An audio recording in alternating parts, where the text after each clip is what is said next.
जय हिंद दोस्तों, आज मैं आपके लिए जो सर्क्लिप के बारे में जो आज मैं बतलाने वाला हूँ। दरअसल आपने देखा होगा सर्क्लिप के काफ़ी सारे साइज़ हैं और इंटरनल, एक्सटर्नल, ई टाइप, पी टाइप, के टाइप, ना यानी कितने सारे हज़ारों प्रकार के सर्क्लिप की जो अपनी डिज़ाइन है, काफ़ी तरह के सर्क्लिप होते हैं। लेकिन बात अगर क्वालिटी की यदि बात की जाए, आज मेरा जो मेन जो टॉपिक है वो ये है कि अपना कोई भी सर्क्लिप हो, चाहे वो एक्सटर्नल सर्क्लिप हो, इंटरनल सर्क्लिप हो, चाहे वो ई टाइप सर्क्लिप हो, पी टाइप हो, के टाइप हो, यू टाइप हो, सी टाइप हो, कोई भी सर्क्लिप हो, एक्चुअल सर्क्लिप की क्वालिटी को चेक करना आवश्यक इसलिए होता है क्योंकि यदि सर्क्लिप की क्वालिटी अगर आपकी बिल्कुल सही नहीं है तो ये मानना वो आपके जॉब के लिए बिल्कुल भी बेहतर नहीं है। और सर्क्लिप का सही क्वालिटी में होना बहुत ही आवश्यक है।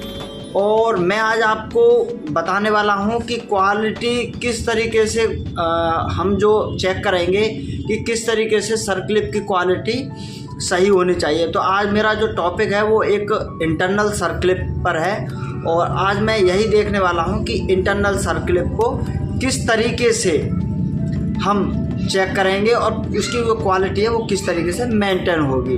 तो आप मेरी वीडियो देखते रहें और यदि दोस्तों यदि आपको मेरी वीडियो यदि अच्छी लगे तो लाइक, कमेंट, शेयर करना बिल्कुल भी ना भूलें। और यदि वीडियो चैनल पर नए हो तो प्लीज़ दोस्तों चैनल को सब्सक्राइब अवश्य कर लेना। और यदि आपको सर्क्लिप से संबंधित यदि आपको कोई डिटेल चाहिए या आपको माल चाहिए या सर्क्लिप चाहिए, बल्क में चाहिए, तो मैं आपको अपनी वीडियो में अपना मोबाइल नंबर भी, मैं अपना व्हाट्सअप नंबर डाल दूंगा। आप मेरे को मैसेज करके आप मेरे को अपनी रिक्वायरमेंट डाल सकते हैं उसी हिसाब से। तो शुरू करते हैं अपनी।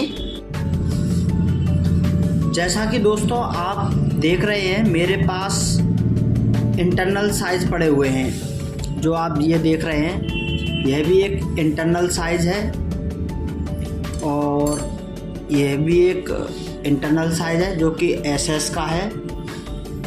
और जो आप ये छोटा वाला लॉक देख रहे हैं यह भी इंटरनल लॉक है और यह कार्बन स्टील का है। ये कार्बन स्टील का है और ये जो आप लॉक देख रहे हैं ये भी एक कार्बन स्टील का लॉक है। और लेकिन ये कार्बन स्टील का नहीं, यह SS स्टेनलेस स्टील का लॉक है। दोस्तों दरअसल इंटरनल लॉक कहते किसे, इंटरनल लॉक हमेशा ध्यान रखना किसी भी बोर के अंदर, यानी कि शाफ्ट या जो शाफ्ट वगैरह होती है उसके ऊपर जो हम लॉक लगाते हैं वो हमेशा एक्सटर्नल लॉक होते हैं। और जो लॉक बोर में काम आते हैं, अंदर किसी बुश वगैरह में अंदर के लिए बैरिंग वगैरह, गियर बैरिंग को रोकने के लिए जो काम आते हैं वो सदैव इंटरनल लॉक ही काम आते हैं। अब बात करते हैं लॉक की क्वालिटी के बारे में। तो दोस्तों मैं आज आपको बता दूं, जैसे कि ये एक अपना लॉक है SS का। यदि मैं इस लॉक में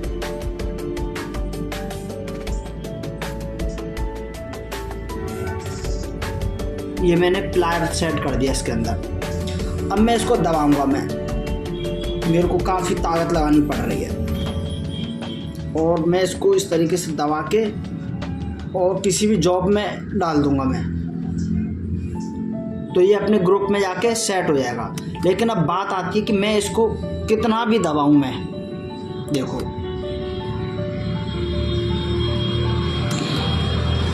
ये अपनी स्थिति पे आ जाएगा ये, यानी कि क्वालिटी में ये लॉक अपना सही है। इसकी क्वालिटी जो एकदम परफेक्ट है। जैसे ये छोटा वाला लॉक है, ये देखो इसकी क्वालिटी को भी थोड़ा परखते हैं हम।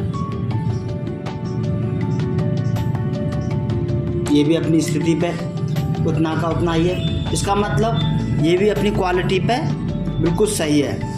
और जो अपना ये लॉक है इसके लिए थोड़ा बड़ा अपना प्लायर चाहिए और हम बड़े प्लायर से ही इसको चेक कर सकते हैं। छोटे प्लायर से हम इसको चेक नहीं कर सकते क्योंकि आप देख ही रहे हैं। तो इस तरीके से अपने सभी तरह के जो अपने लॉक हैं वो चेक हो जाते हैं। अब जैसे कि ये भी एक छोटा लॉक है, लेकिन अब ये ना इसमें हार्डनेस की मात्रा नहीं है बिल्कुल भी, ये हार्ड नहीं है बिल्कुल। देखो इसके साथ क्या रिजल्ट आएगा, दब गया बिल्कुल, क्या हुआ।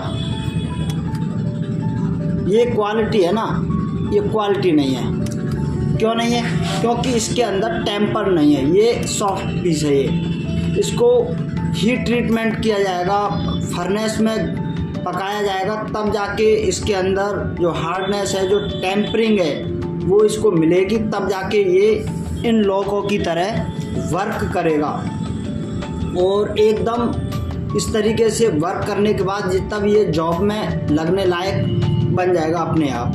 तो इस तरीके से हम किसी भी प्रकार के लॉक की क्वालिटी चेक कर सकते हैं, लेकिन उसके लिए हमारे पास लॉक के अकॉर्डिंग प्लायर होना चाहिए। इंटरनल लॉक के लिए हमारे पास इंटरनल प्लायर होना चाहिए और एक्सटर्नल लॉक के लिए हमारे पास एक्सटर्नल प्लायर होना चाहिए। ध्यान रखना, एक्सटर्नल लॉक से हम इंटरनल लॉक पर वर्क नहीं कर सकते और